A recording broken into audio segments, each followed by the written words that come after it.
Hello everyone, welcome back to another episode of Arcane Secrets of the Craft. This episode is on the source of all magic and the three great trees of magic.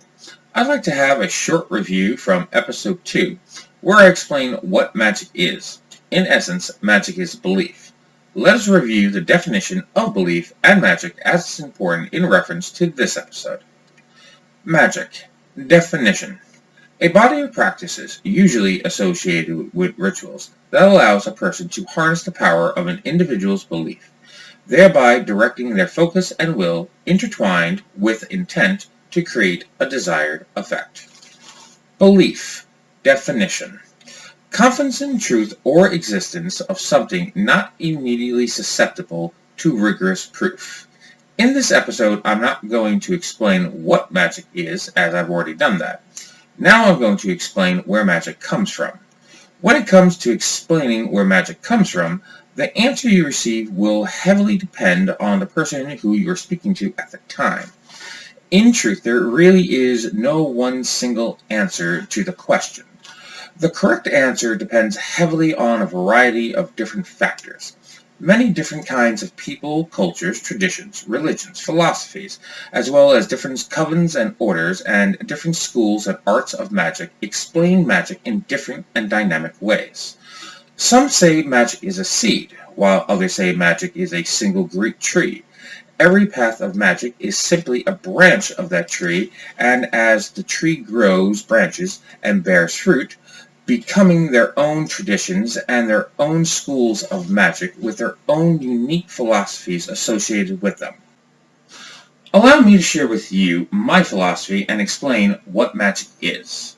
Magic in its most basic form. Magic can be seen as the seed, that is, the source of all magic. This can be seen as the ether and the void. The ether being the seed or the male or masculine energy, and the void being the female or feminine energy of the ground in which the seed sprouts from. If we change our perspective slightly and think of the universe as it was in the beginning, void without form of any kind, and in a single moment everything that would be became possible in a single moment. It is known as the Big Bang, which is another way of seeing the ether and the void, as all magic comes from the ether and returns to the void. As you look at the void as a suppository over countless eons, the void slowly and naturally secreted the raw essence of the ether, the equal counterpart to the void. Then, when the void became simply filled with too much ambient energy from the ether, even the void could no longer contain the amount of energy secreted from the ether. The void then expelled all the energy of the ether out of itself in a single cataclysmic second, giving birth to the universe as we know it today, infusing everything that was and everything that will be with the raw essence of the ether itself. Every galaxy, every planet, every star, every stone, every rock, every planet, every animal, every person, every entity, seen and unseen in this universe, and all known and unknown. I explain the essence of magic as three great trees.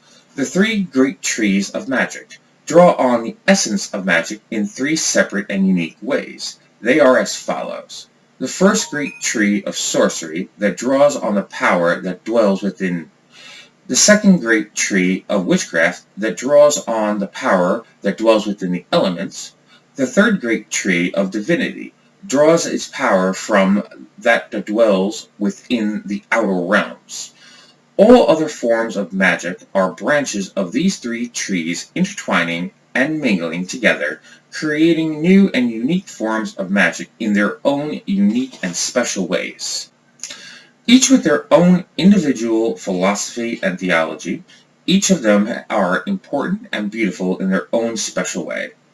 Every form of the craft has something it can teach us, giving us new insight into questions that have been pondered since the dawn of time itself.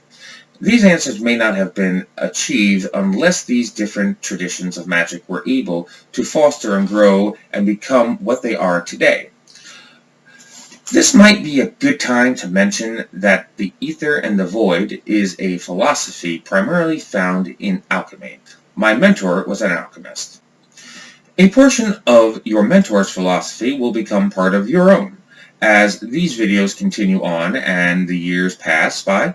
For those of you who truly absorb the lessons I'm teaching you, a portion of my personal philosophy will become part of yours. Another link in the chain, from mentor to student. My mentor taught me as I taught my student, and he will teach his student the same lessons I taught him. Another link in the chain, from mentor to student. My mentor taught me as I taught my student, and he will teach these lessons I taught him to his student one day. The philosophy will grow and slowly be added to over time with each passing generation, with each new student or apprentice that learns these lessons from their mentor or master. Now, objectively, I have yet to find another philosophy that explains where magic comes from better than the ether and the void. As I've said in the beginning, this is just my philosophy of where magic comes from. That's not to say it's right or wrong, but it is the basis of how I teach what magic is and where it comes from. I'm trying to give you a strong base of knowledge to work off of for the future, because I will come back and reference these earlier videos later down the line. I have slightly more evidence, if I can even use that word, that my theory is correct. It happens to coincide with the idea of the Big Bang, reframed in a slightly different way that simply coincides with all the years of study of the craft I've gone through. Now, you can even apply this basic philosophy to explain where the gods come from, because even the gods have to come from something. The Greek gods were born from the Titans, and the Titans were born from Uranus, the father of the sky, and Gaia, the mother of the earth, or this can be seen as the ether and the void. This is just to give you a different perspective, or shift your perspective slightly to fit in with an existing ethos, to show you that my philosophy of magic can easily coincide with other philosophies, religion, mythos, that would not first appear to coincide. Perspective is an important thing to have in the craft, and this is simply my philosophy I use to teach. I thought it was at least important for you all to know my philosophy and where my base of belief and understanding come from.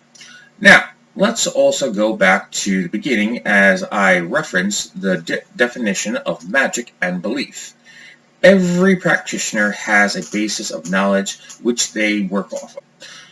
A philosophy of where magic comes from, so it's important to understand what magic is and how belief in magic plays a critical role in your practice. In the following 3 episodes, I will be covering the 3 great trees of magic, and then I will be covering each of the branches. I'll probably do 2 branches per episode, so this series should be a total of 8 to 10 episodes long.